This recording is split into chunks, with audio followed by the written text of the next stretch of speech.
Good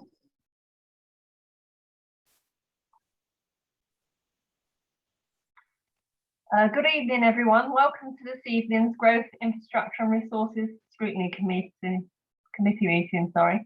As usual, may I remind you to mute unless you are addressing an item, and raise your virtual hand should you wish to speak at any point in the meeting. We have a busy agenda tonight with lots to discuss, so in order to get through everything, there may be times when I will defer to officers and ask them to get back to you on specific points. If we get close to the finish time of 9:30, I will ask to take a vote on extending the meeting until 10 p.m, which is the absolute cut-off. So the first item on the agenda is apologies. Do we have any apologies, Jane? We have received no apologies, Chair, but we seem to not have Councillor Jones. Okay.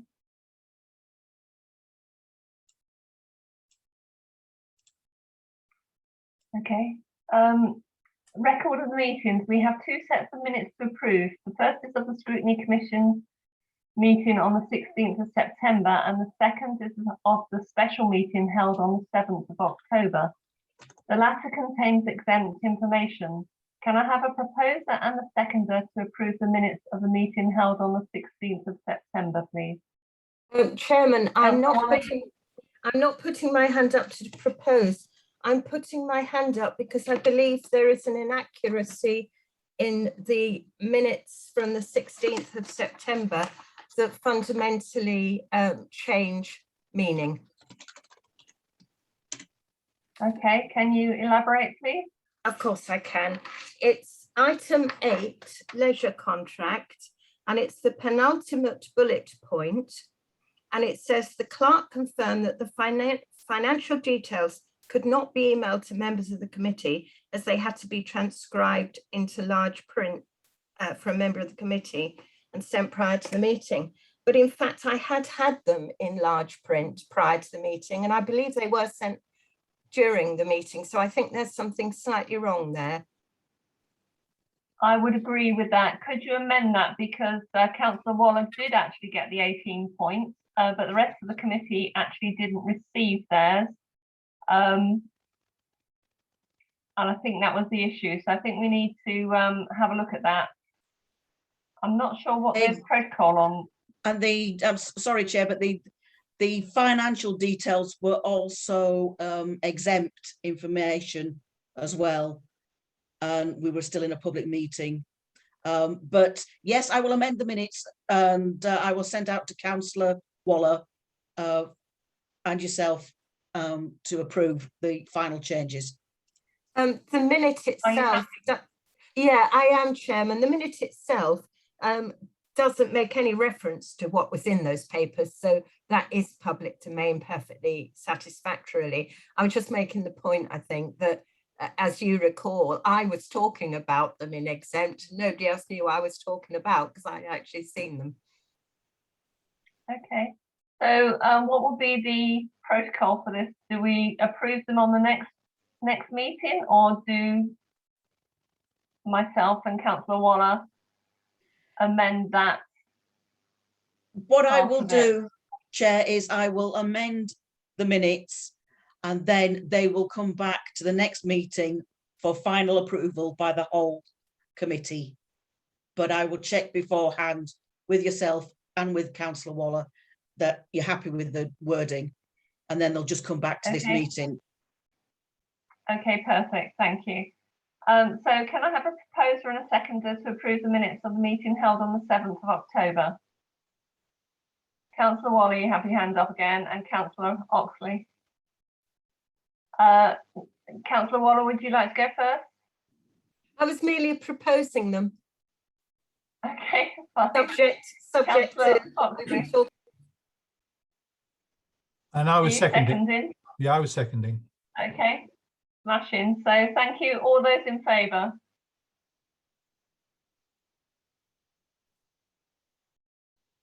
Yeah, that's fine. Thank you. They're approved. So we go on to item 3, which is, do we have any interest to be declared this evening? I can't see any hands raised, so I take it as no.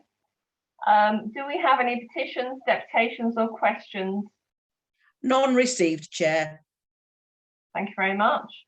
Item 5, questions with notice from members. Do we have any questions with notice from members, Jane? None received, Chair. Thank you. Notices of motion from members. Do we have any notices of motion from members, Jane? None received, Chair. Thank you. We go on to item 7, a consideration of any matter referred to committee for a decision in relation to a call-in of a decision. Do we have any call-ins? Nothing received, Chair. Perfect then. So we then go on to item 8, which is the mid-year revenue finance update, to receive the report 146/2021 from Councillor Payne, portfolio holder for finance, governance and performance, change and transformation.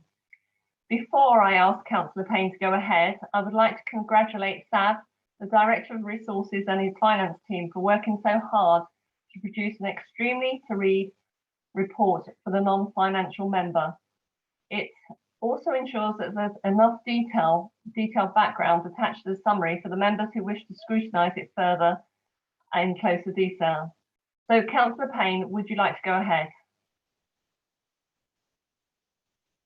Yes, thank you, Chair. I was also going to start off by thanking Sav and Andrew and team for all their hard work. They have actually produced extra reports this year as well, and a lot of hard work goes into those reports, so thank you. Just the headlines, and then I'm sure we'll get straight into the questions. We started out the financial year with a £2.7 million gap in reserves, which I'm sure you can remember. We aim to close this gap to £1 million in 22-23. I'm really pleased to say that due to a lot of hard work by the officers, we have done much better than this, and at Q2 we're actually forecasting the budget gap will close to about 580,000. The budget performance so far this year has been excellent, with a forecast surplus of 1.5 million against a previously forecast deficit of £291,000. All the details of the pluses and minuses are in your pack, together with the risks that we face, and I'm sure you've probably got questions for me on that. However, we're not out of the woods. With various pressures explained in the pack, we are still forecasting a deficit in the medium-term financial plan in 23-24 to 26-27 of 1.8 to £2 million, which is quite dire news. So we've done really well. We're forecasting a good year this year at Q2, but we do still have a lot of work to do. I don't know if Sav's got anything to add to that.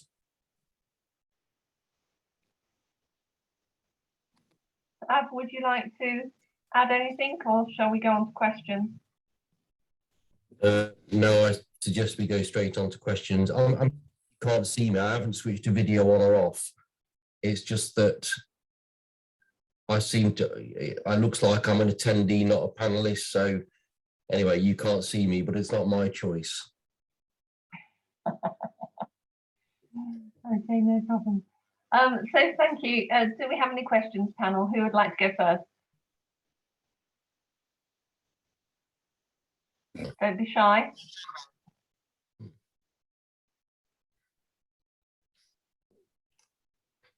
Councillor Oxley.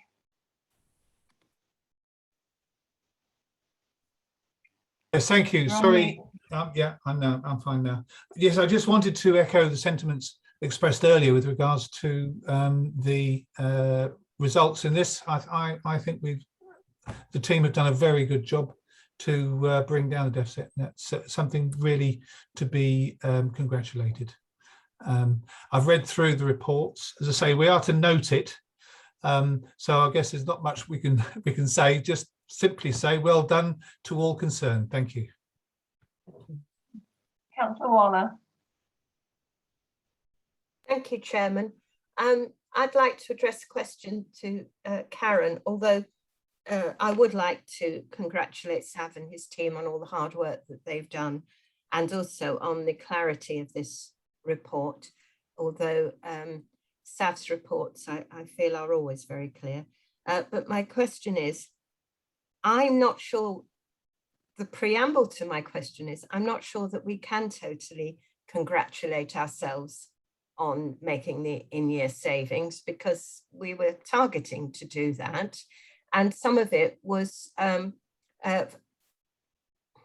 fortunate in terms of the money we've received from Cambridgeshire.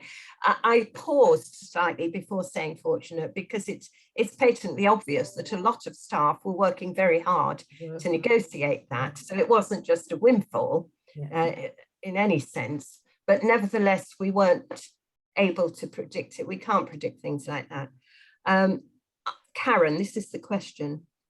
Are you satisfied that the progress that we have made this year, or the officers have made this year, will be replicated in future years? Because the longer term scenario is not good in terms of costs going up outside our control, pay, wage rises, national insurance, that type of thing. And obviously we have unknowns always, and demand-led budgets. So are you confident that we're going to be able to do enough to make sure that our medium-term financial plan is where it should be? The short answer to that is, without some major change being undertaken, no, I'm not confident. There are a lot of people still doing a lot of hard work on those projects that you saw in Appendix E, I think. Some of the major projects that we thought we were going to make savings on, like leisure and waste, aren't going to deliver the savings that we expected.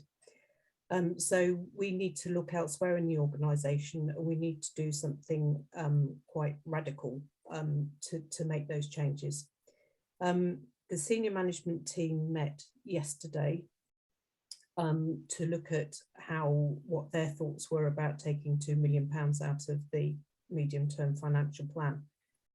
I haven't had the results of that yet, but there's a lot of, what I want to reassure you is that there is an awareness that there is a lot of work to be done, and there are people looking hard at what we need to do to achieve that.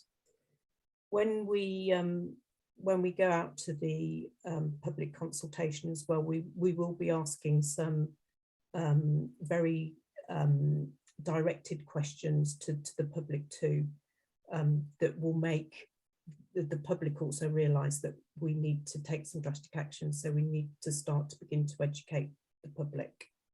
So I haven't got, if you're asking me if I'm satisfied that we've got a plan at the moment, no, I'm not.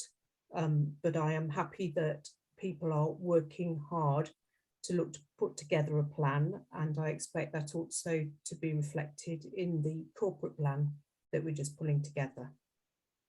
Does that answer your question, Gail? Yes, it does, thank you. It also says to me that there are going to be difficult decisions to be made and difficult times ahead. Yes. And so I suppose as a supplementary, are you confident that we as members are prepared to make some of those difficult decisions? I'm not sure you can answer that, but I'm going to ask it anyway. Well, until I know what they are, I can't say, but I will do my utmost to ensure that everybody is kept well informed, and we manage risk appropriately before, and articulate that before members are asked to make those decisions. Thank you. Councillor Ainsley, you have your hand up if you've got a question. Yes, I have. Thanks very much indeed, Chair. It really does follow up from what Councillor Waller was saying earlier about, excuse me, made earlier. And I'd just like to also echo the thoughts that everybody else has made. Thank you very much indeed for the wonderful report. It was very easy, even for me, to understand, and I do appreciate the amount of hard work that's been put into actually bringing together that report.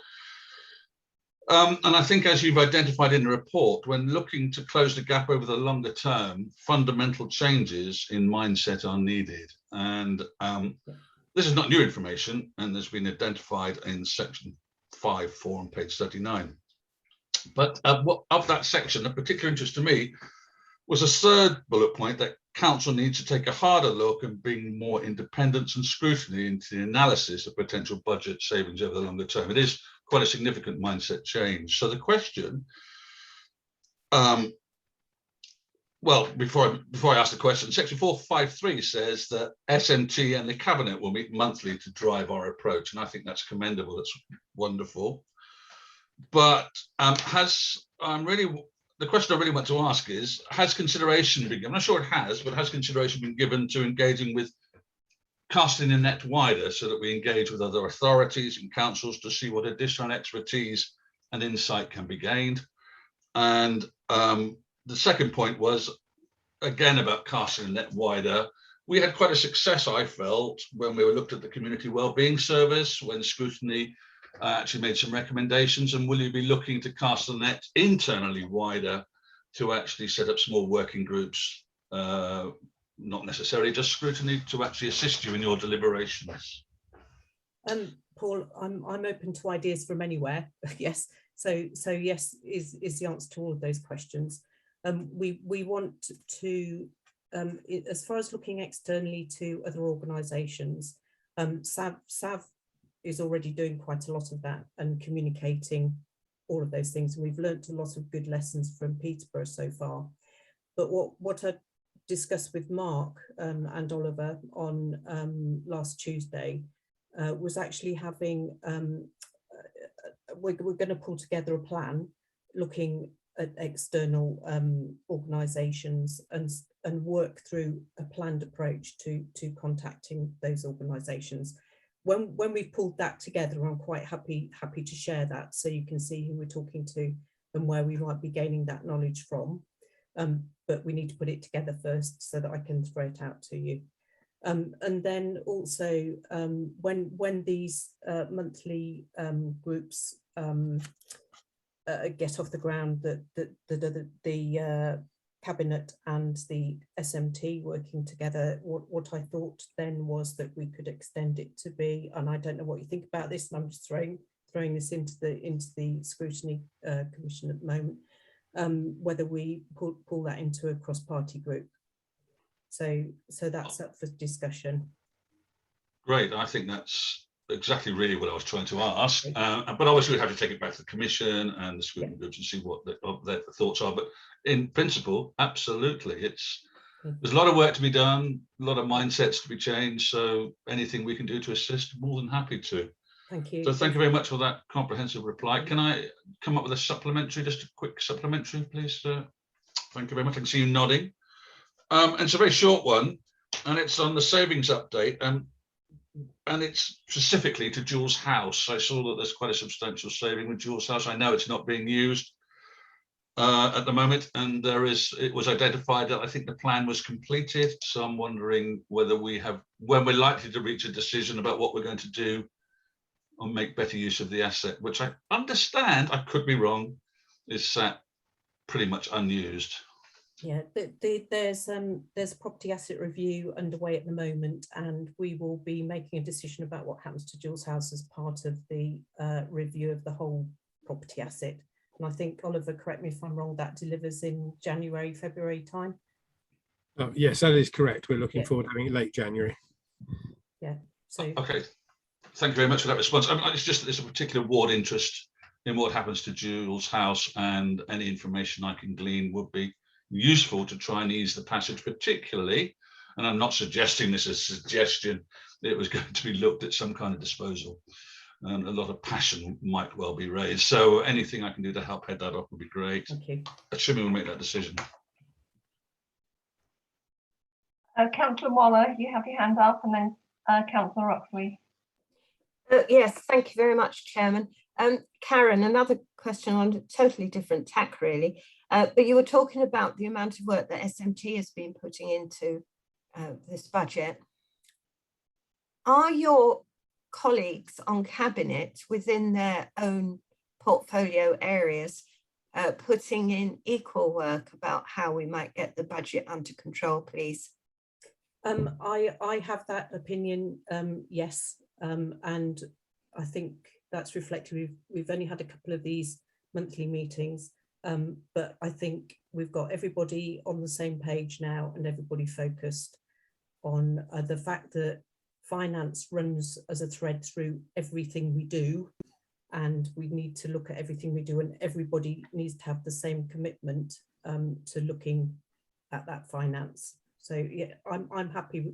I wasn't happy with it a couple of months ago, but I'm absolutely happy with it now. Thank you.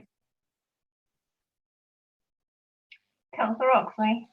Yes, thank you, Chair. It's a question with regards to the property audit.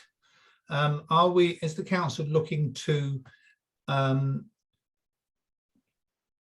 other agencies, authorities within Rutland to take on some of the properties that we own? For example, I know in Uppingham we've got the toilets.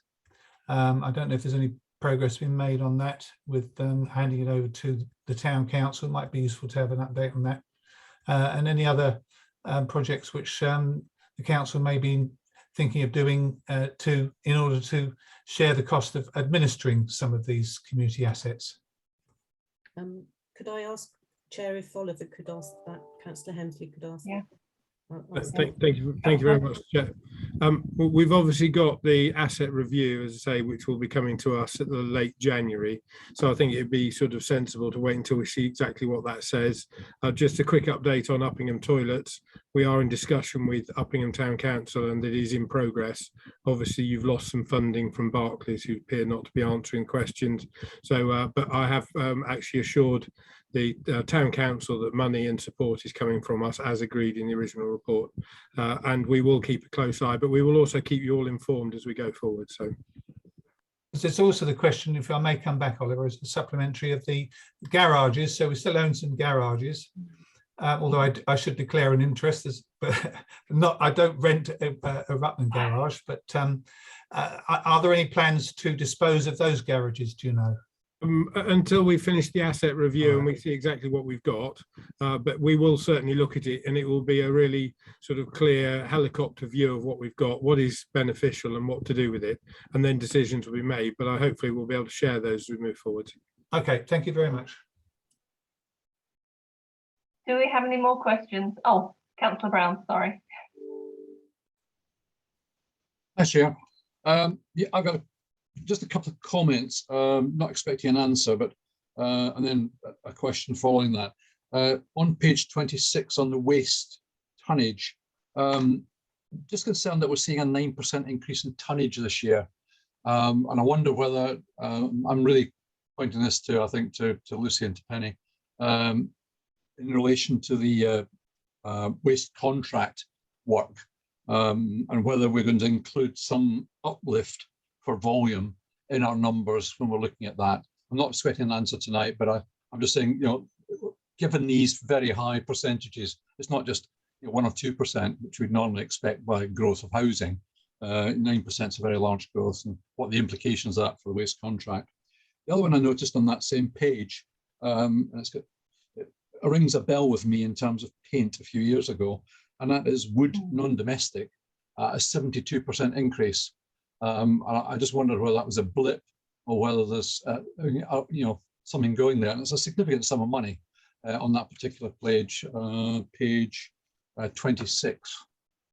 Just pull it up and have a look at it. Yeah, it's 160 grand's worth of cost, additional cost, so it's not insignificant.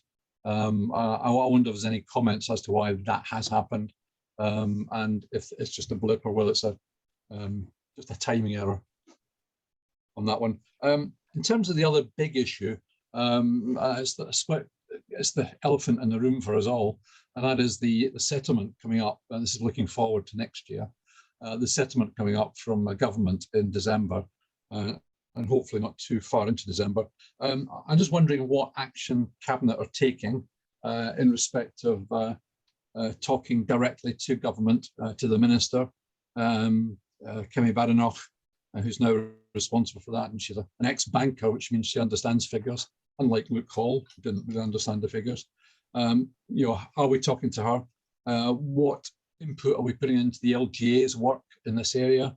I know the Leah is a member of the Unitary Authorities Network, and you know, what support are we getting there, particularly from the smaller authorities like Isle of Wight, and I think it's Bracknell is the other one, isn't it? Bracknell Forest or something is the other small one.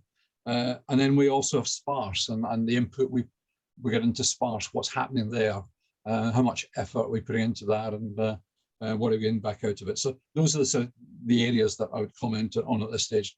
And I'd maybe like to come back later, Chairman, on Appendix E, just for some general points.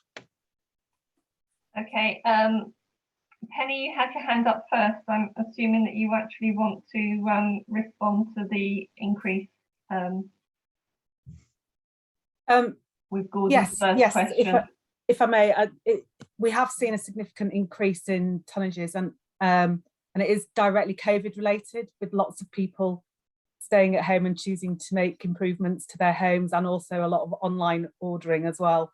And we've seen sort of direct correlation in terms of increase of tonnages. In terms of the waste reprocurement, as you'll have seen at the last scrutiny meeting, the baseline figures have that we've taken as baseline for modelling the new procurement is takes into account the cost of the extensions and what we're currently paying. So that is reflected through in the modelling in terms of some of those increases. Right. Thank you very much. I was going to ask Councillor Hensley whether he could respond to the second part of Gordon's questions. He's on the phone. He's just asking for a minute, 2 minutes. I'm hoping 2 fingers means 2 minutes.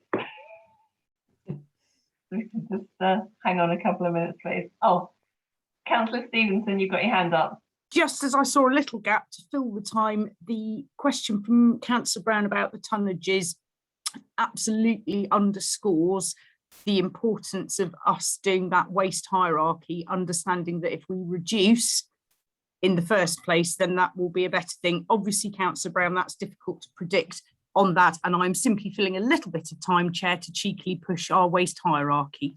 Thank you. Thank you very much, Lucy. Well appreciated. A little bit Councillor Payne. A little bit of an answer to that question. I mean, I've been working with the MP. I've seen her twice, produce briefing papers for her. She has promised to make us an appointment with Neil O'Brien, who's the MP for Harborough, who's actually the Parliamentary Under Secretary of State for Levelling Up Housing and Communities. We haven't got that meeting yet, but we keep chasing. And I think Oliver's going to follow up on the rest of the answer to that question. Okay, smashing. Shall we move on to the mid-year capital report and come back to it, or? Did Yeah, Councillor Brown, sorry, Chair, did Councillor Brown have further questions? Yeah, thank you. It was on Appendix E. You know, I think I'm very pleased to see the width and range of activities in Appendix E. Just concerned that there's a lot of nothings in there. And I thank you for the comment on Uppingham toilets. It seems to be going on forever. I can understand why there's zeros in there now and not the 2, 4 and 6K savings over the next 3 years that we'd anticipated. I just wondered, in terms of maybe this is a question more from maybe the scrutiny panel. Given the grounds maintenance contract is coming up for renewal and you're working on that, is there maybe some work there for the scrutiny panel to have a look at that as we go into the new year? And I'm not too sure the timing of that. I haven't seen any documentation on it in terms of the detail. So I just wonder whether that's a possibility. And then finally on page 77. It goes back again to this funding issue with government, with LGA, Unity Authorities Network and SPARS. And it's this issue of the business rates tariff. The fact that we get 50% of the money back, 5 million, and then the government takes another million back off us. Yet we're one of the most efficient authorities in the country, and we have the highest, nearly the highest council tax rates in England, and yet the government takes us £1 million off us from business rates. I think that's levelling down, not levelling up, and maybe something to put both to our MP and to the minister, and through LGA as well, particular, because this is quite clearly a negative position for us. Okay, before I come to Councillor Waller, could I go back to Councillor Hemsley to answer the previous question, please? Thank you. Hopefully you can hear me. So regarding the various people we're talking to, obviously the Unitary Councils network is probably one of the more effective ones to talk to, because the Unitary Councils are facing similar pressures to us regardless of size. And I think if you just look at the funding pot, the issue with that is that unless the government did something dramatic, which the Fairer Funding Review and all those things might have looked at but haven't, we need to be very clear about our asks. So we're working with the Unitary Councils network, and they did provide a letter, but obviously with the Fairer Funding Review being withdrawn, they decided not to pursue it. But I will keep on pushing them to raise the sort of profile of Unitary Councils, and especially the small councils. And I've been in contact with the MP, and we'll follow up with a meeting next week with regard to actually having access to the relevant minister and going through the process to make sure that we have a cohesive approach to them. And I actually attended the Rural Services Network AGM and meeting last week, and obviously they're all still feeling the same pressures. So it's not just specifically Rutland. Our fundamental issue is the £135 less funding that we get than anyone else, which is the bit that needs to be addressed. And obviously we will do what we can to work on that, but it's that issue that's been sitting there, and it's been the same really for many years. So we need to just have a real good think about how we can get there, but also make sure we live within our budget. Thank you. Jim, could I just add to that, if I may, Chair? These are some of the things I actually want to pull together into a plan, so that we've got all the context clearly identified and all the pieces of work clearly coordinated in a plan. Thanks, Councillor Payne. Councillor Gordon-Brown, do you have a supplementary before we move on to Councillor Waller? Not happy with that, Chair. Okay, Councillor Waller. Thank you. Before I come on to my main reason for putting my hand up, I would like to remind everybody that whilst we have a lot in common with unitary authorities, we also have a lot in common with sparse authorities, sparsely populated, because it's the sparsity of our population tied in with the lack of deprivation in terms that government sees deprivation, not in terms that we might, that influences the impact both of the funding formula and the global amount that we get from government. And when SPARS was first formed, a lot of it was because it felt that the stresses to a council because of sparsity, and we've only got to think about things like rural transport to understand what that is all about, was one of the drivers for actually setting up the group in the first place. And I don't think Councillor Hemsley fully addressed Councillor Brown's question with respect to sparse. So that I'll leave for Councillor Hemsley to deal with in due course. But my comment is actually, again, it's Appendix E, and it is about the grounds maintenance contract. I think if we were to look into it in the same way as we did with street lighting, and I suspect that the reference to localism is that we are going to look into it in the way that we do with street lighting, we will find that there is a difference from village to village as to who is paying what.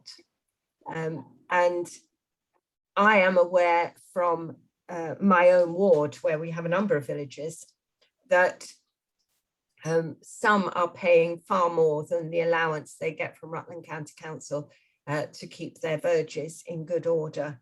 That's their choice, as it should be, of course. So I think we need to be quite upfront with parishes as well about the potential impact of the review, which was the point I wish to make. Thank you. Thank you, Councillor Waller. Do we have any more questions at all? No? So I'd like to draw this item to a close. Based on our discussions, I think we would like to recommend that the committee has noted the revenue forecast at the end of September per para 3.3, noted the changes to the approval budget as para 3.1 and appendix A, noted that the projected deficit for 22-23 is estimated to be 580k, which is less than the £1 million target set by Council in February 2021. Noted that the revenue budget outlook beyond 2022-23 remains challenging, with a financial gap estimated between 1.7 and 2.8 million. Thank you. So can we go on to agenda item number 9, which is the mid-year capital programme update. To receive the report 147/2001 from Councillor Payne, portfolio holder for finance, governance and performance, change and transformation. Councillor Payne, would you like to go ahead, please? Thank you. Yeah, the capital budget currently stands at 28.291 million as at the end of September 21, and the bulk of this was actually funded by grants of £16 million, prudential borrowing of £10.5 million, and developers' contributions of £1.5 million. In summary, there's a 10.3 million underspend. Most of that is a project entitled Commercial Investments, where we set aside £10 million to possibly purchase property if the council wanted to. The council has chosen not to purchase any property. There is a £10 million underspend, but the item can't be released, that £10 million can't be released for other projects because it would have been raised through borrowing. So it will just stop us having to do that borrowing. We control most of our projects quite rigorously through the project management process. Only 2 of the 63 projects we're running at the moment are running forecasting an overspend, and that's the Move from Bright Ways and the Changing Place project at Active Rutland Hub. Both of those projects together give a total overspend of £10.7 thousand, which can be funded from the Day Opportunities Revenue Budget. And Cabinet on Tuesday approved that 10.7 being drawn from that budget. So overall, I think the capital project's in fairly good shape, and we have no material risk to report on that. Thank you. Okay. Thank you very much. Do we have any questions at all? Councillor Oxley, I saw your hand first, then Councillor Waller, then Councillor Ainsley. Thank you. Yes, it's a general question with regards to projects, updates for projects which are on hold. And I noticed that there's 85,800. This is on 3.6, which is page 90, for the Oakham Town Centre. And it just says no plans are in place for use of the remaining funding. So why is that? Why? I mean, everybody was getting quite excited about people. You may very well be able to comment, Chair, as I think you're involved in it. But as I say, to have 85,800 sitting in a pot, are we waiting for a new group to come along to make some ideas as to how we're going to spend it, or is it just going to sit there until something else happens? That's my question. I don't know who should answer it. June, sorry. Sav, would you like to answer that one?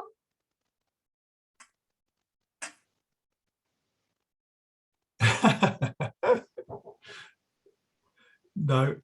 No. I think that the money's there. There's just been no request for it to be spent. So as far as I'm aware. I mean, should we be supplementers, should we be publicising the fact that it's there, because there may be groups and individuals in the town who would like to have access to it in order to be able to generate some work on the back of it? No? I think my understanding is that if there's a really good project that could come forward, then it will be considered. But 85,000 isn't a huge amount of money when you're actually looking to change some of the pavement and bits and pieces. I don't think that will go very far. That is my own personal opinion. But I suppose it's down to groups to actually put forward a suggestion as to how they would like that money spent. But I don't think it's really a good idea in today's climate to actually publicise that.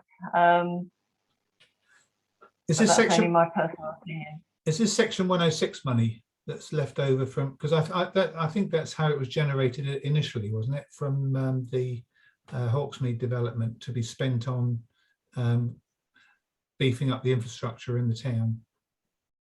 Or am I wrong on that? Penny, can you answer that, or are you still with us? I am with you. The report. So it's in terms of the finance reserve, I think it's probably one that more for staff to respond to.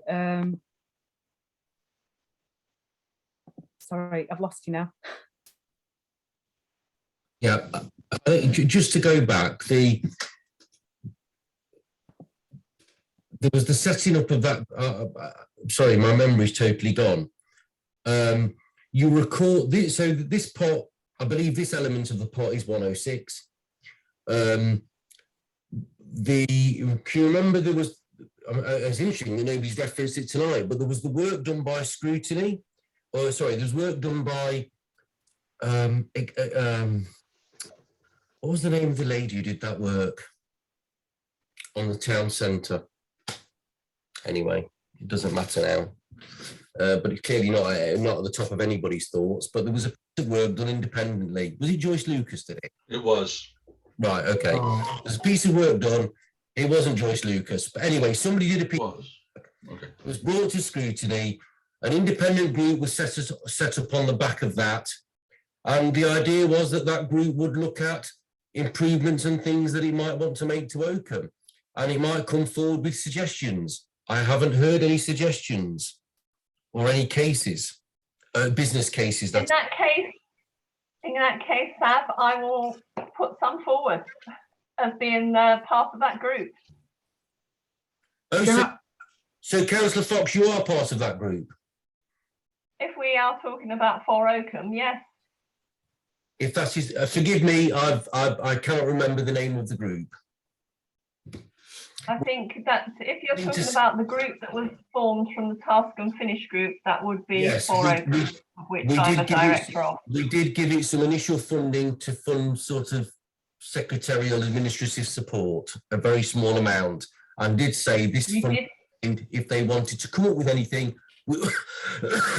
we did talk about them generating their own funds, and we might match fund something along those lines. Forgive me, because I'm stretching my memory banks now, and I've slept since then. So, yes, but that's what it was there for. So if nothing comes forward, then it may well be as part of the Highways Capital Programme, we might assign some of that funding to some of the resurfacing that we do in the car parks or something. I don't know, but my point is there are other opportunities. Okay, thank you very much for that, Sav. I will take that forward to the rest of the group, because we have been looking for funding and we have been struggling to get it from our friends Oakham Town Council. In fact, we've been turned down a few times. So yes, we will put together some proposals. We are working on another one for Mill Street. But anyway, we'll take it outside this meeting. I think that would be best. Can I suggest, sorry, Chair, just come back Yeah. very quickly. Can I suggest we make it an agenda item, perhaps, for a future GIR meeting? Just so we can get what are you, just an update on what's happened since it went out to that group. so would you like an update from 4 Oakham and what's it doing and how it's operating? And yeah, that's fine. I think that would be helpful, just to give us a heads up on progress, because I know it all went quiet when COVID kicked in, didn't it? Well, it did, but I have updated council, full council a couple of times, but probably it might be best to actually have a bit of a more in-depth discussion on it. Thank you. Okay. I think it was Councillor Waller next, so I do apologise if I'm not correct, Councillor Payne. I think it was me next as well, actually. Sav's memory on 4 Oakham is actually spot on. It was the money that was set aside for 4 Oakham to deliver on the outcome of the project group, task and finish group, call it what you will, that council, the full council set up, that had a vast array of people involved with it in the first instance. But I do have a question in relation to that. As it's Section 106 money, is there a time limit by which it must be spent? That's my question on that. And my other thing that I put my hand up for, the main reason I put my hand up, was an observation. I mean, we can't vote on number 4 under the recommendations because it's already happened, it's gone to Cabinet. But I am disappointed that there was an overspend at all on things that ought to have been thought about in advance, particularly the 4,000 on the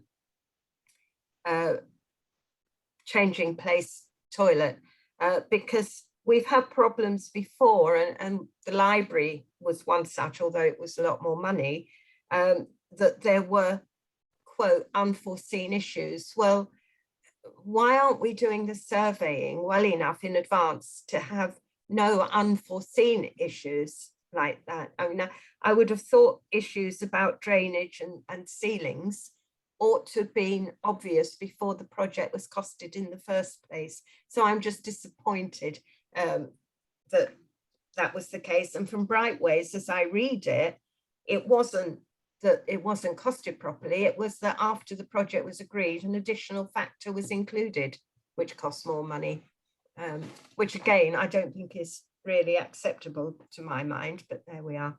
But that's all I wanted to actually say on those. Thank you. Noted. Councillor Payne, you haven't got your hand up, so Councillor Ainsley, and then I have Fab. Yeah, thank you, Chair. Yeah, actually, my thunder's been stolen really by both Gail and by Councillor Oxley, Councillor Waller. I was going to ask all those questions about Oakham Town Council. It seemed incredible to me that that money was there, and I've just got a couple of follow-up questions. Do we have a time limit? What happens to that money if it's not spent within? I see it's allocated to 21-22 budget. If it goes outside of that budget, what happens to those monies? Is it reallocated, or is it held there in perpetuity until such times as we can actually get our act together to actually get it spent? I don't know who would answer that question. Karen, Sav? Sav, probably. I'll just answer. As we've been talking, I've been checking the detail behind everything, and the 85 grand that spends, it was actually an allocation made from the highways maintenance grant. It is not Section 106 as I originally thought it might be, so it's not. If it was 106, you're right, there would be a time limit to it. Obviously, if you don't spend in accordance with the time limit, the developer may call that funding back. So that in principle how that works. So this isn't 106 money, it's highways maintenance money. That means that when we wrap up the when we update the capital programme, I will be moving that funding back into the highways maintenance pot. That doesn't mean that those who've got ideas of how they might want to spend money, so for Oakham, doesn't mean they can't come forward, but I just don't think, given where we're at, we will leave that money in that pot. We will simply reallocated back to the highways maintenance pot. And obviously Penny's highways team will come forward with their plans in the normal way that are in fact approved by council. So hopefully, apologies for that. I did think it was 106, but it is highways maintenance. You have to check the detail, because originally the original 4 million that was allocated included about 5 different funding sources. It just so happens that the one that remained is highways maintenance. Okay, thank you very much indeed. I've just got a small another observation. It won't take me a second. There was an incident on the high street yesterday where an elderly person fell over due to the pavement. Photographs have been taken, issues made. So anything that can be allocated to improve the pavements within Oakham seems to be an excellent idea. I just raised that for interest. Thank you.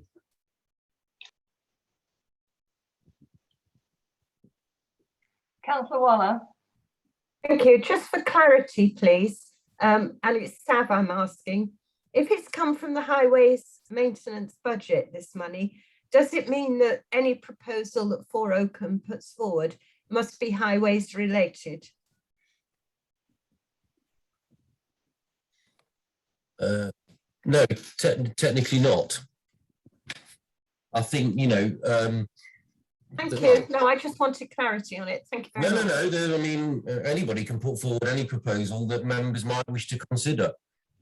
That's up to members in terms of what they're willing to consider or not. We may determine there's other priorities and we're not interested in hearing their proposals. That's up for members to consider.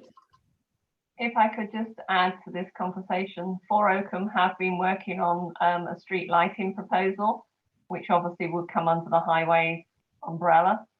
And that is, we are working with Western Power to get some quotation of improving the lighting down Mill Street and along the high street, but it's in its early stages.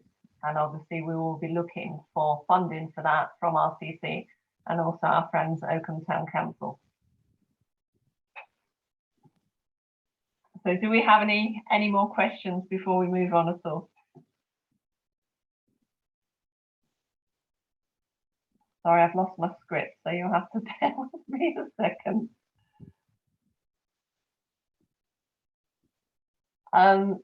So if we draw this to a close, we've noted the capital 2021-22 forecast as at the end of September, paragraph 3.3. We've noted the changes to the 21-22 capital programme as at the end of September, paragraph 3.2. We've noted the 21-22 unallocated capital funding as at the end of September, section 4. And we've recommended that Cabinet approves a total of 10.7K revenue contribution to capital for the works relating to Brightways Move and the change in place project at Active Rutland Hub, para 3.522 to 3.527. Chair, do we need hand up, Mark? Yeah, do we need to vote on item 4 just to clarify the point that we all are in agreement with recommending that we spend 10.7K? But hasn't the decision already been made? Well, we're being asked to recommend that Cabinet approves it. So. But if the decision's already been made, then we're meeting too late to recommend to Cabinet for something they have already decided. And we were told that they decided it on Tuesday. Can I just interrupt there? That was on, we were actually on item 9, which is the mid-year capital programme. It doesn't have an item 4 on it. We're going back to the previous item. Oh, right, mid-year capital programme update. 147-2021. That's what I thought you were reading that verbatim. No. But recommends that Cabinet approves a total of 10.7K revenue contribution to capital for works relating to Brightways. Item 8. Okay. Yeah. But we can't, well, if that decision's already been made, then we're just noting it really, aren't we? Well, it's agenda item 9 on my papers. All right, not on mine. Yeah, agenda item 9. We're actually on agenda item 9. We're going on to number 10 now. All right, okay, all right. Carry on. Okay. Yeah. So if we move on to agenda item 10, developer contribution. Before you do that, Chair, if I may, just to Yeah. clarify things, I mean, item 4 of agenda item 9 in the decision recommendations, should that be changed, given it we're not recommending to cabinet, that we're just noting the budget has been approved? I'm sorry, I don't have an item 4 on my script, so maybe my script is wrong. For agenda item 9, you don't have an item 4. Okay. No. What is it? Let me quick look at the website and see what's up, been made public. No, I'll have a look at the website, sorry. Sorry, Chair, they're referring to on the resolved items for agenda item 9 for the report, that item 4 is recommended, that the committee recommends that cabinet approve. And what they're stating is that this committee cannot recommend to cabinet that they approve the finance paper because they've already done it. So what the scrutiny is saying is, rather than saying that we recommend that cabinet approves the paper, the state's asking if we can be changed so that the committee noted the paper. Yeah, okay, yeah. Thank you, Chair. Can you just change that, please?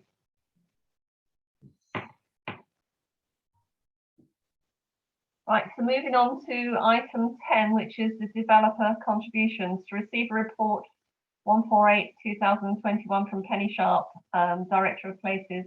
Kenny, would you like to go ahead, please? Yes, thank you, Chair. Can just before I start, can I pass on the apologies from Councillor Ravel? It's his son's graduation, and he's not managed to make it back as yet. So he was hoping to be able to join the meeting. So scrutiny asked for an overview of developer contributions, and we agreed, given the timing, that we would bring the draft infrastructure funding statement to this meeting for scrutiny to comment on in advance of it being presented to cabinet for approval. So the report gives an overview of developer contributions that the council currently collects. So we are what's called a SIL charging authority, which means that we are able to raise funds through a community infrastructure levy, which is essentially a set fee that can be applied to developments over a certain size or scale, so 100 square meters or potentially to developments with over 1 or more dwellings, depending on certain criteria. This authority introduced SIL in 2016. So it's a standardized charge across developments, intended to be able to raise funds for investment in infrastructure, to address infrastructure requirements and cumulative infrastructure requirements from development across the county. With SIL, there is an element which is referred to as the neighbourhood SIL.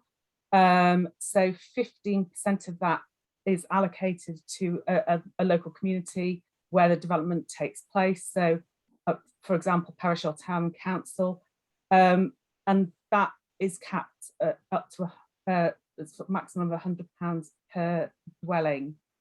For those communities that have a neighbourhood plan in place, they are eligible to receive 25% of any SIL raised in relation to developments in their community.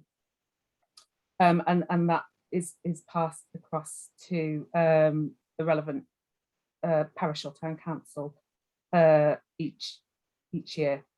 The neighbourhood SIL element is very much concerned with addressing the impact of development and infrastructure within the locality, directly related to the developments arising in that area, or anything else that helps to address the demands of development in that local community. The SIL that's retained by the county is intended to address infrastructure requirements, as I said, across the county, and we'll come on to this in a bit more detail when we discuss the infrastructure funding statement. This authority has chosen to retain the vast majority of the SIL funding, with the intention of prioritising that investment once the local plan had been adopted, and in line with the infrastructure development plan that had been developed to sit alongside the local plan.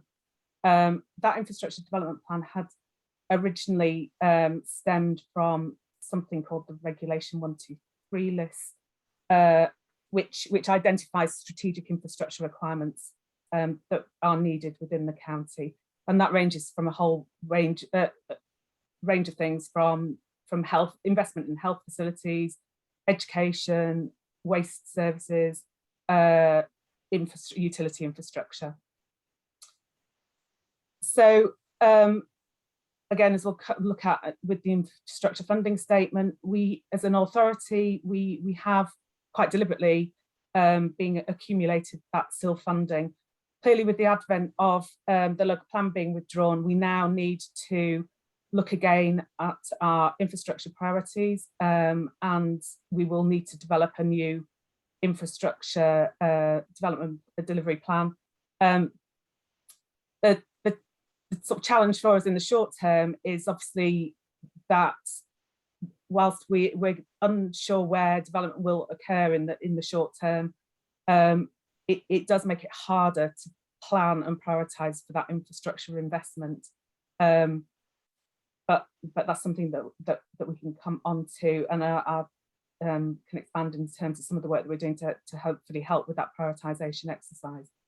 I guess the final thing to note around SIL is that we are able to charge up to 5% of the SIL to fund the administration and management of that SIL funding, and we use that resource in order to fund and pay for a member of the planning policy team who oversees our developer contribution management. Section 106 funding, which I think many members are familiar with, was the original charging regime for developer contributions before SIL was introduced nationally. So Section 106 was more specific and directly related to individual developments and mitigating impact of individual developments in and around that area. Our use of 106 agreements has significantly reduced now with the introduction of SIL, and you'll see that reflected in the infrastructure funding statement. We do still use them for certain applications and certain developments where we need to condition something very specifically in relation to the site, and also for affordable housing, which isn't directly covered through SIL. So we do still have planning decisions that are issued with 106 agreements, but they are much reduced. As I think as the discussion was alluded to earlier, Section 106 agreements are time limited, SIL is not, so it is possible to accumulate it for strategic investment in terms of SIL. 106 agreements do have a time limit, and as Sav mentioned earlier, if they time out, then the developer does have the right to potentially claim back funding. We have a very detailed analysis of all the 106 agreements. Some are very specific in terms of the requirements and very limited, therefore, in the flexibility around what the money can be used on. And we have some where there is greater flexibility in terms of how the money could potentially be allocated. In the main, they're broadly breakdown in terms of 106 agreements for investment in specific themes. So sport and leisure, for example, highways, as we talked about, waste services, police and fire. And or they are broken down around investment in specific geographies, so certain communities. And again, we've got a very detailed analysis of that. We also have very detailed understanding of the time restrictions on those 106 agreements, and have instigated a process where we review those with finance on a quarterly basis, and where we know that there's a time limit within 18 months of a 106 agreement timing out, then we proactively look at how we can potentially allocate that funding to ensure that we mitigate and minimise the risk of losing that money. So that brings me on to the sort of infrastructure funding statement. This is a requirement that was introduced, well, it's the first time last year that we were required by planning regulation to publish the infrastructure funding statement. It has to be published on the website by the 31st of December, and it's a public statement of the SIL and 106, so all developer contributions that have accrued through that year and been spent, so that there is transparency around the money, the developer contributions that the authority and the county has raised. We, as I said in the introduction, we've brought the IFS here for your comments in advance of that going forwards to Cabinet for consideration and hopefully approval and publication on the website. It's a standard format in terms of the information that's required to be published. This year we have added to it, so we've included a section on section 278 agreements, which are development agreements directly related to highways development, and again we've published or intend to publish in the IFS money that we've accumulated through those highways development agreements with applicants. So I'll open to questions around the IFS imminently. I should just to sort of conclude on some of the work that we're doing going forwards. As I said, it's now really important that we look to prioritise how that SIL is spent, because clearly, given the timeline we're anticipating around development of new local plan, there are pressing investment priorities that need to be considered and look to spend some of that SIL funding that we've been holding to date. So there is a piece of work that the team are currently doing to and again, this is, you know, to the best of our knowledge in the current context, to look at what the likely development trajectory could be for the county and map across that what we anticipate we may be able to charge in terms of SIL. And that will give us a picture that we can then talk to members around how we might look to allocate the SIL funding that we do have available. There's a proposed process set out in Appendix A of the IFS, which is a process that we're proposing and would welcome some discussion about your thoughts on that, for how we might look at, as an authority, look to prioritise SIL funding. It is drawn from good practice from other local authorities. And we've also recently benefited from participating in a peer review with the Planning Advisory Service to look at our governance arrangements for SIL.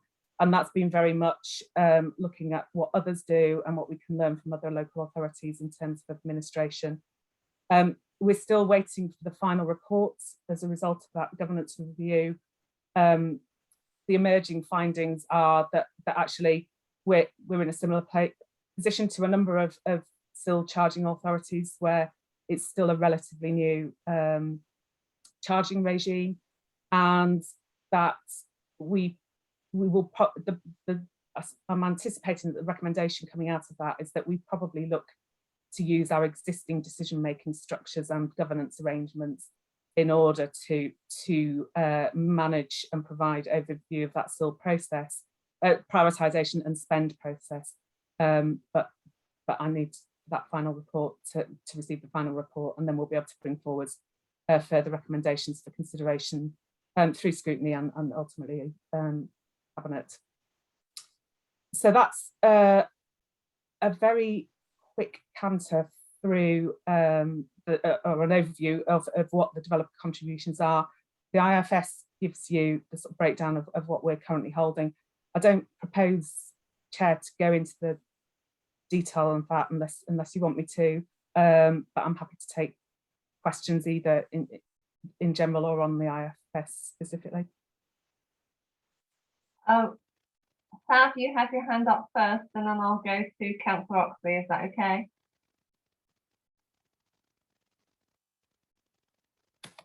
Sorry, that must be by accident or a legacy hand. I think it probably was a legacy hand, actually. So I will. Okay, so I'll go on to Councillor Oxley then. Mark, would you like to go ahead? Yes, thank you. I've got several questions. First of all, 4.9, which is page 112. It shows the total amount of silt passed to a town or parish council under regulation 59A, and it speaks volumes of the need for Oakham to have a local plan. When you look at, I mean, Uppingham has passported £40,654, and Oakham has been passported nearly £2,000. So, and I was, and given the fact that a lot of houses have been built on the, a lot more houses have been built on the edge of Oakham than Uppingham, the fact that Uppingham has a local plan, and all the hard work that's gone into creating that local plan from volunteers and the town council, I would suggest more should be done to try and get Oakham to get a local plan.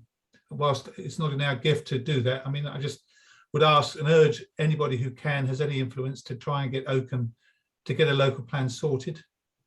Sorry, Gordon, you don't approve the way you're holding your head in your hands? Chair. I think Oliver will respond to that. Okay. It's been to cabinet already. What trying to push for a? No, there is a neighbourhood plan. It's a neighbourhood plan, not a local plan, and it's already been to cabinet. Neighbourhood plan has gone to. Okay, all right. Well, I'll take that. For Oakham, yeah. Thank you. For Oakham, all right. So in that case, I'll come to my next question, and that is why the Rutland Hopper is still receiving quite substantial sums of money, and the Uppingham Hopper isn't. That's a question which I think might be worth asking. I know it says it's the Oakham Hopper, but it's the Rutland Hopper, getting 37,000, and the Uppingham Hopper is not getting as much at all. So that's that question. And I'll wait to hear what everybody else has to say. But as I say, I'm pleased to hear that it's finally gone to cabinet. Somehow missed that, but we'll see how it pans out next year. Thank you. I think the Rutland Hopper, that might have to come back in an appendices for somebody to have a look in. I think that's probably maybe Lucy that could come back on that, or Penny's got a hand up. Penny, could you answer that? Yeah, just on both of those, if I may, just in relation to the Oakham and Barleythorpe neighbourhood plan that has been through council and was in the process of being subject to public examination, but the withdrawal of our local plan impacted on the examination process for that neighbourhood plan. So the planning inspector has had to sort of pause the inspection of that neighbourhood plan to be able to determine the best way forwards in light of us no longer having a local plan that that neighbourhood plan was linking back to. The inspector has now decided to proceed with the examination process, so hopefully we're working towards that ultimately being adopted as a neighbourhood plan. But the point, I'd take the point that the value of having a neighbourhood plan is that you get a significantly greater contribution from any SIL charging. Yeah, sorry.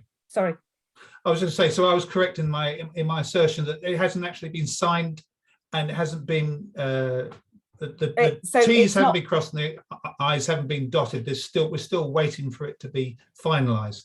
I'm sure our role as the role of the county council and the planning authority is to support neighbourhoods community groups in developing a neighbourhood plan and provide advice. Yeah.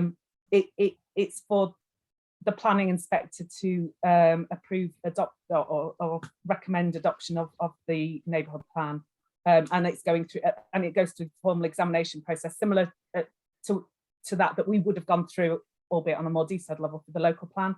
So it's currently going through that process at the moment. Thank you for that clarification. In terms of the Oaken Hopper, the 106 funding was in relation to enabling the county council to fund the Oaken Hopper as was originally agreed, as part of the financial savings process that we've been through in this year. One of the savings identified was for the county council to move to withdraw funding from the Oaken Hopper service so that it is on an equitable footing with the Uppingham Hopper. And the Oaken Town Council will be considering funding the Oaken Hopper through its budget setting process that's starting next month. Thank you again. That's very helpful. Thank you. I think it's Councillor Waller, then Councillor Brown, and I'll come back to Councillor Powell if there's nobody else from the panel that wishes to ask any questions, if that's okay. Thank you, Chairman. It's just for clarity. It's the Appendix A on page 123, the flow chart. The box 6, when it talks about placemaking benefits, does that mean things like doctors, surgeries, or schools? Thank you. I just wanted to make sure they were in there because I think they're actually very crucial, and our residents certainly view them as crucial. Absolutely, and it can include investment in things like waste collection services as well. So it's all of the infrastructure and services that are delivery that might be needed to help manage the place, if we can put it that way. And I do think that is one of our real challenges, as you'll see from the totality of the funding that we actually do have. If you start to add up everything that as a county we'd ideally like to invest in terms of education, health, some of the things that actually we might not want to invest in but have to, like utilities infrastructure, you know, we can very quickly break the bank in that regard. Thank you. Councillor Brown. Thank you, Chair. I just on that previous point, I would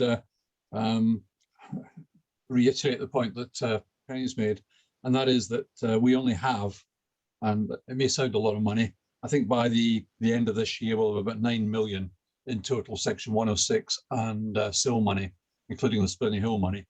And that is not much money when you start looking at supporting things like, you know, improving medical facilities, schools, waste. If we talk about a waste transfer station or something similar to reduce operating costs on the waste contract, that money will vanish very quickly. And my comment, and I've made this before, and I'll keep making it, we should avoid frittering away small sums of money to pet projects when really we should be looking at strategic infrastructure projects. And that's very much my position. And I'll challenge anyone who tries to spend small sums on pet projects. So that apart, I've got a couple of questions. I've got 3 questions, in fact. First of all, on 2.23 on the report, that's on page 99. I'd just like to understand the timescale of that report, the PAS report, and whether that could be circulated to the committee when it comes out, so we can understand it, because obviously the committee were involved with the governance issues on scrutiny on the SIL money last year, and that would be of interest. Then the question is, what will happen from that report in terms of actions? Is it the intention of a project board to deliver that? How do you anticipate taking that forward? So that's on the processes. On page 100, there is the question, sorry, that was the page 100 was that one, sorry, it's the previous one. Page 99, the 2.22, the infrastructure delivery plan. Again, the question of that, what's the timescale of having a draft infrastructure plan for discussion, or an outline based on Appendix A to start moving forward? What's the process that you're thinking there, and what involvement might scrutiny have on that? On page 110, I'm just slightly confused by the word unallocated. This is on paragraph 4.3 on page 110 near the bottom. This is SIL money. We received 2 million and unallocated 1.4 million. Now, we haven't actually allocated any on any projects. Is this money that we haven't yet allocated out to either into the SIL pot or out to neighbourhoods and neighbourhood plans? Is that the sort of allocation you're talking about? Just to make that clear, because it's not clear in the report, and it may be not clear to residents and to parish councils. If we could maybe clarify that if it's the case. And then finally on section 106, I'm sure the committee and members generally would be interested to understand better what the money's outstandings are by category, you know, by police, by health, by whatever it might be, and what any plans there may be in the foreseeable future in that expenditure, on a similar basis to the SIL infrastructure delivery plan. There's no reason why we can't use both of them for the same strategic infrastructure, I presume. Thank you, Chair. Those are my comments and questions. Okay. Does anybody want to respond, or? Yeah. Do you want me Penny? to come back? Yeah. So yeah, actually, if I sort of slightly take them in reverse, if I may, just to reiterate the point that given the cumulative impacts of development on the county and its infrastructure, then I entirely agree that the prioritisation and sort of strategic decision making around how we spend SIL is critical, and I'm very keen that we treat 106 in the same way.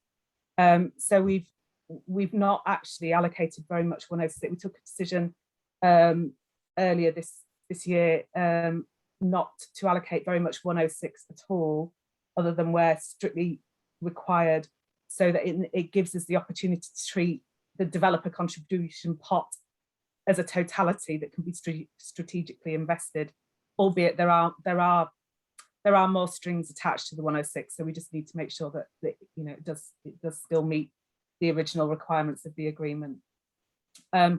Which brings me on to the sort of timeline around that prioritisation process.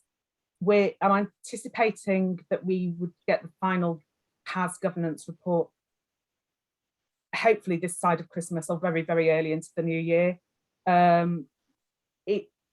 It's suggesting, as I said earlier, that we probably, given the nature and the size of the authority, that we probably look to use existing decision-making structures rather than create yet another body to be administered. So that would be potentially using SMT as the officer oversight body and the cabinet as the sort of political oversight, given that it's a sort of delegated executive decision from council. I would very much want scrutiny's involvement in looking at the findings from that PAS governance report and helping us to shape the sort of the most effective process for Rutland's, given our size, to make sure that we have got the most efficient use and prioritisation around that funding.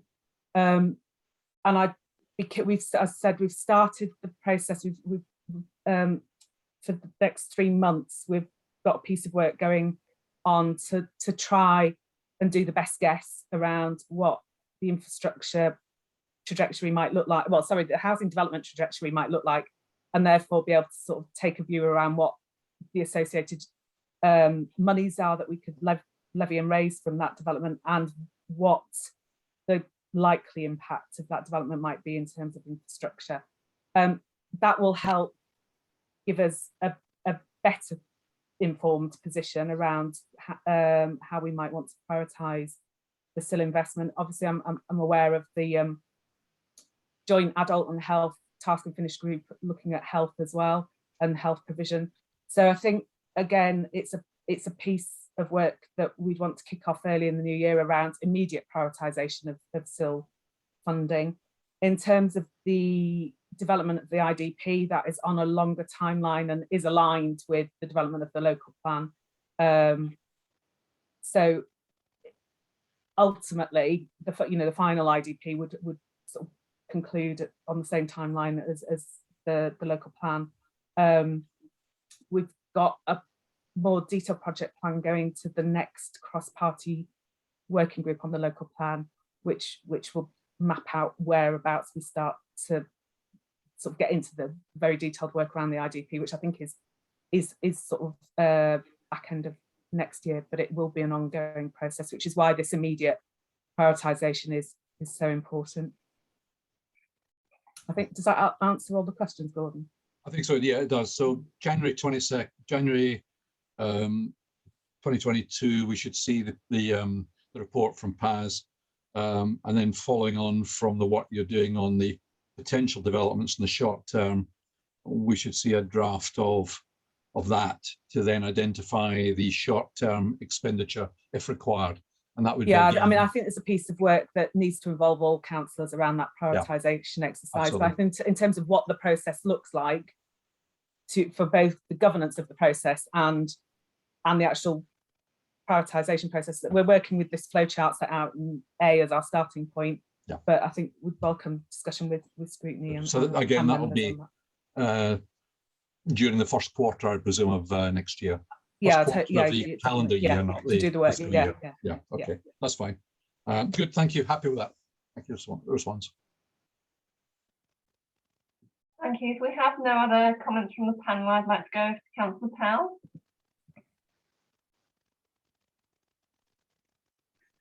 Thank you. Actually, quite a few of my questions have already been addressed, particularly in terms of the timeline. I did want to ask something about the SIL spending priorities, and I totally agree that the strategic projects need to be identified and take priority. But I do notice that a number of other local authorities do have a small percentage of the SIL money that is available for parishes and towns to actually bid for.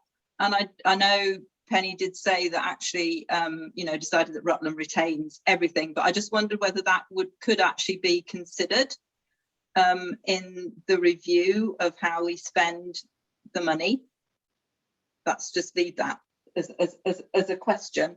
And just in terms of, obviously parishes have their own SIL money, but in terms of incentivising local projects and empowerment, and because I think there's quite a bit of sort of wrong frustration that people think that there's a lot of money collected from developers, and I know, as Councillor Brown said, it sounds a lot, but it isn't for strategic projects, but people aren't seeing how it's spent. So I just raised that as a possibility to just at least review as part of the review of how the SIL money is spent. Similarly, from the parish's point of view, I know there is guidance on how they spend their SIL money, but I have asked for some, more specific examples and good practice to be posted on the website, and if that could be of what parishes, innovative ways in which parishes across the country are spending SIL money, because I think it possibly is a bit more, there is a bit more scope there than parishes maybe think they can spend it on. So that's a bit of a request. And we do, just to confirm, we do time limit parishes to 5 years, don't we, for the SIL money, although you did say, so is that a Rutland decision, or is that because you did say there's no limit on the SIL money? Sorry, yeah, sorry, Chair, for clarification, just on that point, if I may, it is time limited for parishes, but if it then comes back into the main pots, and that's a national position rather than a Rutland specific one. Okay, my other question that I had was again on that Appendix A in terms of the where would it, things like electric charging points and cycle routes fit in with that point 8? Is it the placemaking benefits? Where would that type of infrastructure fit? Thank you. Would you like to answer, Penny? Yeah, if thank you, Chair. So in terms of neighbourhood SIL, in terms of could a portion of the, I call it the strategic SIL pot, be used to incentivise neighbourhoods? There's no reason why it can't be. Given the sort of conversation that we sort of had around, if you tot up all of our strategic investment priorities, it will vastly outweigh what we've got in the collective developer contribution pot. My personal view, but it is a personal view, is that those communities, that's the reason that neighbourhood SIL is there, to enable neighbourhoods to be able to invest in what they feel is important for their community. And there is more flex, as you've identified, around how neighbourhoods can use that portion of SIL. So happy to take away the idea of putting some good examples and case studies on the website. But that's certainly something that scrutiny and members can consider when we get to the sort of prioritisation exercise around SIL. If there's a strong desire to look to use it in that way, there is no technical reason why we can't do that. Just in terms of the placemaking, yes, EV charging points and highways infrastructure would definitely fall into the category that could be we could use SIL to invest in. Sorry, did I miss another one, Councillor Powell? Sorry.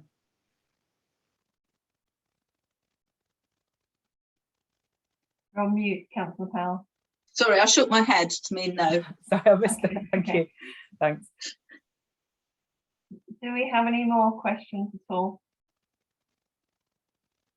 No, I can't see any hands up. So really, I'd like to draw this item to a close. Based on our discussions, I think we would like to recommend that committee has noted the report and commented on the draft infrastructure funding statements and set out an appendix 1 to the report. So moving on, if we go to item 11, which is the Biodiversity Task and Finish Group final report. To receive a report 145/2001 from Councillor Fox, which is me, Chair of the Biodiversity and Task and Finish Group. Basically, this has been going on for quite a while. It started in 2019. We worked pretty hard on it at the time, and unfortunately, we lost both officers who were overseeing the project at that time. Then COVID came along and it got buried a bit. We finally got it back on track, and really the idea now is to just go through this, make sure we're happy with it, so that we can actually pass it on to Councillor Stevenson to take it forward for the Climate Action Group to integrate it in with their work going forward, of which most of the original Task and Finish Group are actually on that climate change committee anyway. Any questions, Councillor Ainsley? Yeah, thank you very much. I just read Lucy Stevenson, Councillor Stevenson is ready to come back in, so I think she may want to contribute to this. Yep, I'll just let her back in. Thank you. There she is.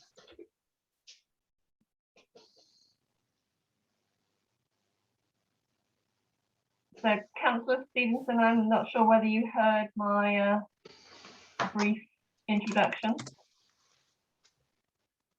You're on mute. Yes, I did. Thank you, Chair. Just to let the panel know that the elements in the Biodiversity Task and Finish Group report, which specifically pertain to community actions, have all been included in the community action plan, which is just being finalised. And I know that Councillors Oxley, Ainsley and you sit on that group, so you can verify that. There are obviously some quite strong planning elements in there, which obviously officers and portfolio holder are aware of, and I would anticipate, and I'll look over to Mrs. Sharp, I would anticipate that some of those things would come out as we progress through that redrafting of the local plan. I have circulated obviously an annotated report showing where the things have been acted on, which things will be acted on, and I would also anticipate in due course that it would have a significant influence on an overarching environmental strategy for the whole county, but obviously that's very much in the pipeline, dependent on corporate plan and that sort of thing. Thank you. Councillor Waller, you had your hand up first, I believe. I did, and thank you very much, Chairman. I was quite interested in what Lucy said just then, because actually that was the essence of my question, and that's around the issues that are to do with planning, planning policy, the local plan, and the various policies that underpin the local plan. And I think it would be useful if the I've forgotten what we're called, advisory group for the local plan, have a list of those from here that are planning related, so that as we work through advising on the local plan, we've got it up front in front of us and we don't forget. And I'm better than most at forgetting things. So I think it would be quite useful. I don't know whether you'd want that, Chairman, as a specific recommendation from this group, or whether, as I can see Penny's nodding, whether we just take it as read that Penny will action it. Would you like it as a recommendation put forward? I have absolute trust in our director, and if she's nodding, I trust it will come forward, and if it doesn't, I will remind her at the meeting. Thank you, I appreciate your trust, but there may be some merit in minuting it, just so that I do remember as well.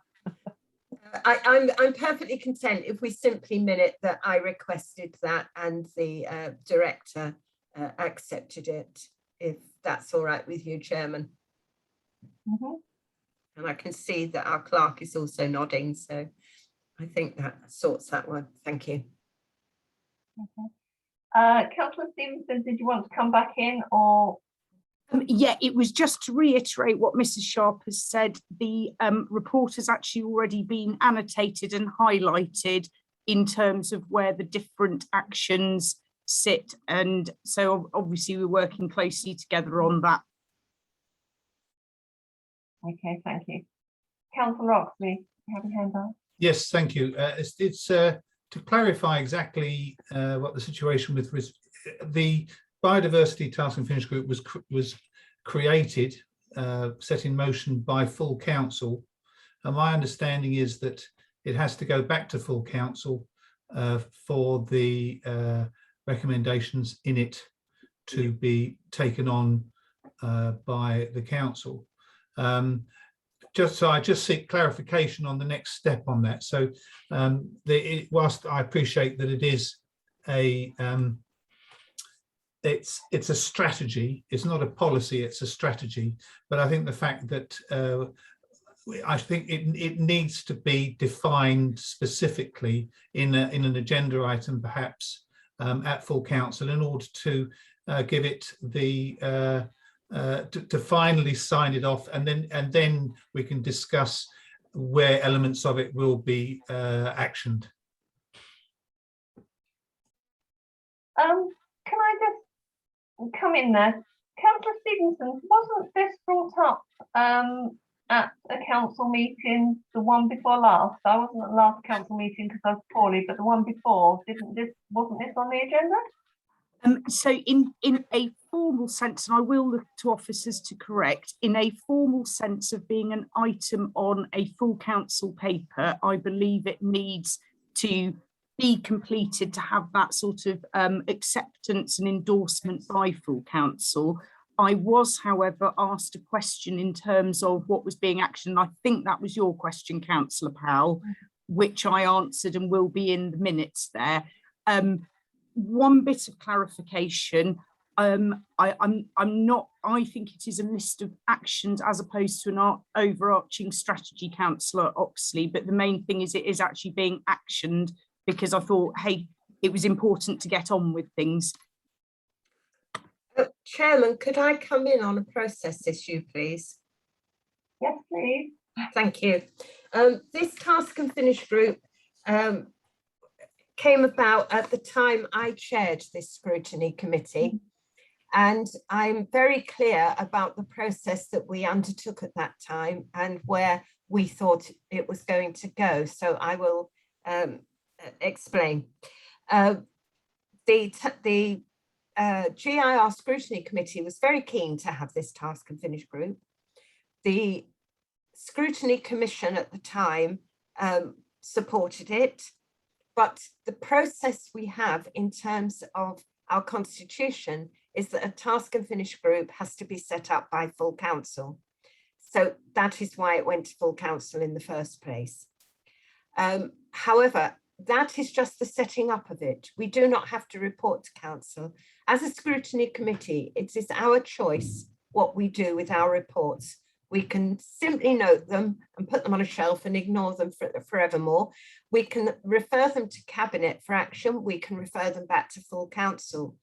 Or as in this case, and this is what I think is pragmatically the sensible thing to do, we can ask that Councillor Stevenson, as the portfolio holder for this, ensures that all the actions are directed in the appropriate place in order to be actioned. And from what Lucy was saying earlier, I get the sense that that is well and truly in train. And I don't think we then need to, and this is my personal view, take up officer time writing a full report to go to full council if the work is actually already happening anyway. I think it's just a bureaucratic, bureaucratic nicety. I am sure though that if this scrutiny panel wished either for it or full council to have a report in due course from Lucy on what the group she chairs is doing, then that could be organised one way or another. That's all I want to say, Chairman. I must say I'm in agreement with that. I have governance hand up, she's nodding, Jane's nodding, and Councillor Oxley, do you have anything to add to that? No, as I say, I think we just needed clarifying, and the fact that the chair of the then GIR committee, I mean, it's quite a long time since we set it all up. It's just that, and it's come back here this evening so that we can clarify that point, and that is most important. And the fact that Councillor Stevenson and Penny have said that they're both going to action it, it has achieved its aims. But it just needed to be signed off somewhere somehow. That's the point I was trying to make. Okay, Jane, do you have anything to add, or shall I move on to Lucy? And all it was in the terms of reference, it stated that a report would be submitted to cabinet, but I know this group has already been discussed by cabinet in October, I believe, because they were discussing the setup of the primary care task and finish group. So it was literally just for the report to come back to here, because it hadn't been for the scrutiny committee to approve it.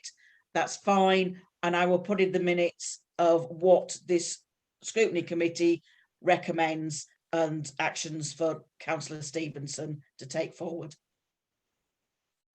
Councillor Stevenson, do you want to add to that before I move on to Councillor Brown? Yes, it was just to say, because I appreciate completely that, you know, Councillor Oxley, I know a huge amount of work went into this. So what I'm actually proposing, just as a sort of little added extra, the community action plan, which I'm just adding the final tweaks to, I'm very happy just to copy and paste that, highlighting and cross-referencing to the task and finish group so that all members can see that, just to offer that assurance that things are being actioned. The next step, of course, is implementation plans at a local level. But I think that that's very reasonable for me to send out to all members so that everybody is assured. Thank you, Chair. Thank you. Councillor Brown, you have your hands up. Yeah, I did. I picked up the point that Jane also made. Item 8 in the initial terms of reference for the task and finish group was that they would report to the GIL scrutiny committee before submission to cabinet for endorsement and approval of its recommendations. So there was a specific requirement within that. Now, are we saying that we're not going to do that? Because my understanding of tonight's meeting was that it would go, the whole purpose of this was to finish the process, and the finishing the process is this is submitted to cabinet for their consideration. Councillor Stevenson. I'm to be honest, I'm in your hands, scrutiny panel. I think I take the point that it, obviously there are terms of reference for a reason.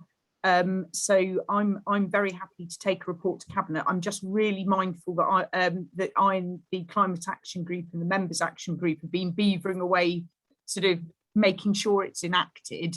So I mean, I'm quite happy to present something at cabinet, but I wouldn't want huge amounts of officer time on a covering report. Whether it could be, I'm looking to Mrs. Sharp, whether just a sort of simple one page where I just give an update as well. I mean, I'm in your hands, Chair. What is helpful to sort of finish this? Well, I suppose, yeah, if we just do just a one pager, really, just to actually comply with the terms of reference and take it to cabinet, I think that would just keep it clean, the process clean. Councillor Ainsley and Councillor Waller. Councillor Ainsley.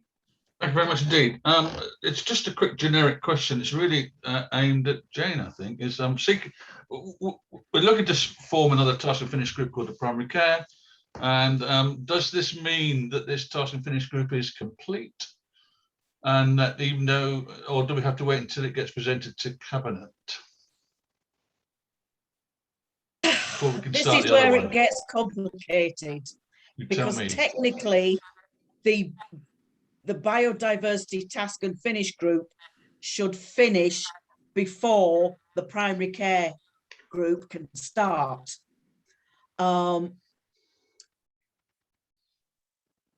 So my thoughts are that if the committee has signed it off, the terms of reference simply stated it had to be presented to the cabinet. It didn't say that there was any favourable outcome or other. Or am I just being a bit of a pedant here? Yeah. Can I help here? Can I help here? Yes, please. The reason that we only have one task and finish group happening at any one time is because of the commitment of officer time to supporting a task and finish group. It's not something that is written into our constitution. This task and finish group's work has completed. And therefore, I do argue that this one's over, the next one can now start. And if the chairman, for tidiness sake, would like me to propose that a one-page report with the actions is forwarded to cabinet, then I'm happy to propose that. I'll second it. Can we have a vote on that then, please? Yep. Unanimous. Yes, that's unanimous. Thank you. Okay, so moving on then. So we look at item 12, which is the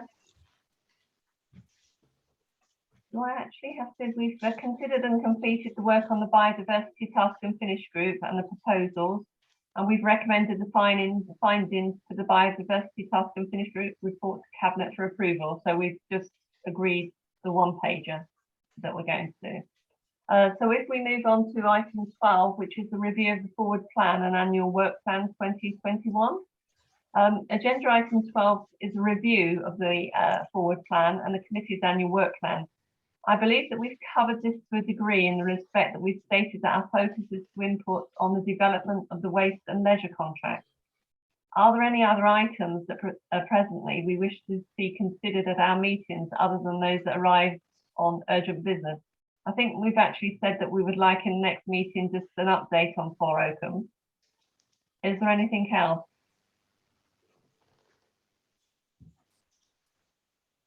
Councillor Brown. Yes, Chair, we mentioned the grounds maintenance and how that's progressing. Again, the timescales of that and where we are. So that may be worth for the chair and the vice chair talking to Penny and Lucy on and seeing where the most appropriate place we could add value.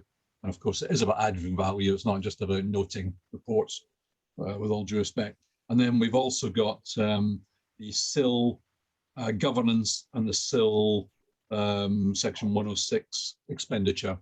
Those are the other two things I think that were suggested, and I think Penny was supportive of scrutiny being involved in that process. Those are the ones that certainly come to mind, and of course our ongoing waste and leisure contracts. Okay, Councillor Oxley. Yeah, we also mentioned the asset report. I think it would be helpful to us to have a look at the asset review so that we can, perhaps members can comment if that's possible. Okay. Right, I'll see when, well, if we work together, Mark, on that, see when appropriate time is for actually us to slot those in where we can actually add value to those projects. Yeah, that's critical. Yeah. So we go on to item 13. Have we got any other urgent business at all? No? So the date of the next meeting will be Thursday, the 27th of January at 7 p.m. This would be a statutory meeting to scrutinise the budget. If there's no further questions, thank you, and I declare the meeting closed at, oh, sorry, Councillor Hensley. Sorry, I just wanted to apologise for earlier. I was being tracked down by Track and Trace. They've rung me 9 times today, and I thought I'd better answer it because they get stroppier if you don't. So sorry about that. You haven't got anything on your ankle yet then, Oliver? Not that I know of. I don't want to either, thank you. Okay. Okay, so I declare the meeting closed at 8:54. So thank you very much for your attendance and have a good evening. Good night. Thank you. Thank Good you, guys. night, Thanks, all. everyone. Good night, bye. Bye.